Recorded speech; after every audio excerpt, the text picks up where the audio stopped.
Everyone welcome back to my mini blog. তো দিনটা ছিল পাপার বার্থডে আর বার্থডেটা ছিল লাস্ট ইয়ারে। হঠাৎ করে দেখি ফোনে যে ওর বার্থডের ব্লগটা রয়ে গিয়েছে, তো তাই ভাবলাম শেয়ার করি সবার সাথে।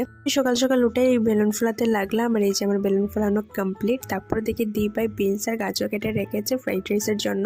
আর এদিকে বৌদি উনুনের মধ্যেই মাংস করছে, কারণ গ্যাসের মধ্যে এতগুলো মাংস করা যাচ্ছিল না। যে আমাদের ঘুগনি রেডি হয়ে গিয়েছে, তার সাথে ছিল লুচি, সেটা ফুটেজ নিতে একদম ভুলে গিয়েছি। আর ফ্রাইড রাইসের ফুটেজটা নিতেও ভুলে গিয়েছে। আর লাস্ট ছিল পায়েস।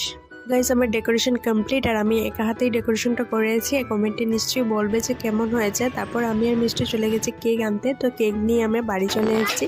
এই হচ্ছে আমাদের বার্থডে বয়, ভীষণ এক্সাইটেড ছিল কেক কাটার জন্য। ও কেক কাটবে, বেলুন ফুলাবে, গিফট পাবে, এগুলো নিয়ে এতটা এক্সাইটেড ছিল কি বলবো।